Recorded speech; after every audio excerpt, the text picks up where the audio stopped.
Gusto niyang iwan ang kanyang third party at ikaw lamang ang kanyang pipiliin o ikaw ang mas kanyang mamahalin. Hello mga guys, kumusta kayo? Panibagong araw, panibagong video na naman tayo.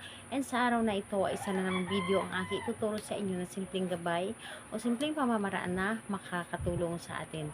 At bago ang lahat, gusto ko lang mag-disclaimer sa mga taong hindi naniniwala at hindi gusto ang mga kagaya nitong video. Please skip this video and maghanap kayo ng videos na gustong gusto nyo dahil ang video na ito ay para lamang ito sa mga taong naniniwala and gusto mag-try. Sa lahat po ng mga nagko-comment dito sa aking video dito sa loob ng aking channel, mag-ingat sa lahat ng mga nagre-reply sa inyo na dinadala kayo sa kanilang WhatsApp and Imo app upang makaiwas po tayo sa scam. Ngayon po ituturo ko sa inyo paano niya iwan ang kanyang third party dahil lang sa iyo o siya na po ang kusang iiwan o siya na po ang kusang mang-iiwan sa kanyang third party. So, dito po ay kailangan na natin ang ating gagamitin is kailangan natin maghanda ng pink or pulang kandila. Kailangan din natin dito ng maliit na pirasong papel at panulat. And kapag ready na yung akin na ibanggit, kailangan mo lamang i-claim sa inyong sarili na gustong gusto mo itong gawin. I-claim mo na ito ay para sa inyo or i-claim mo na gusto mo itong gawin na gusto mong iwan niya ang kanyang third party at kailangan buo ang inyong loob, tiwala at paniniwala sa paggawa nito dahil yun po ang pinaka-importante sa ating paggawa ng isang ritual. Ngayon po, kapag ready ka na, ay pwede mo na itong umpitsahan. So, ang ganito po ang ating gagawin.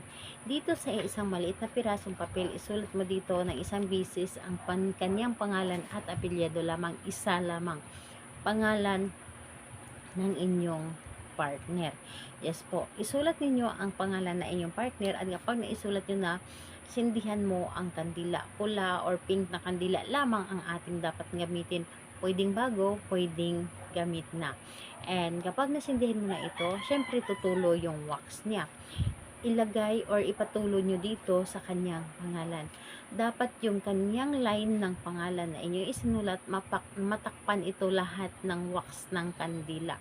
So, habang pinapatakan ninyo ito ng wax ng kandila, paulit-ulit po ninyong sasabihin sa isip lamang na iiwan mo siya o iiwan mo ang iyong third party at ako lamang ang iyong pipiliin.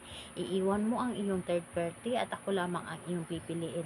So, paulit-ulit yun. Kahit nasa isip lamang ninyo, sasambitin yung inyong mga gustong sabihin habang pinapatakan ninyo ng wax ng kandila ang kanyang pangalan.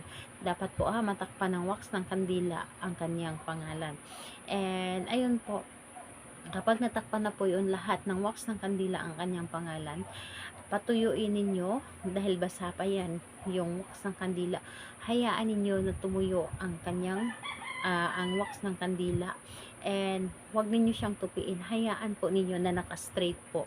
Hayaan po ninyo na naka-straight and ayun po, yung papel na nilagyan ninyo ng wax ng kandila, itago nyo po yun. Kung maaari ay kumuha kayo ng pulang tela or di kay pulang papel, ibalot po ninyo ang inyong ginawang ritual para sa kanya. Itago nyo po yun. Pwede pong ilagay sa inyong ilalim ng inyong kama or sa ilalim ng inyong unan or sa doon po sa loob ng inyong unan. Ilagay po ninyo or saan nyo po na pwedeng itago na safe siya at hindi ito pwede makita ng ibang tao. So, ayun po, gumawa lamang tayo or gawin lamang natin ito sa araw ng Tuesday and Friday o di kaya kabilugan ng buwan or may sinag ang buwan. Salamat po sa inyo. Bye-bye everyone. God bless us all.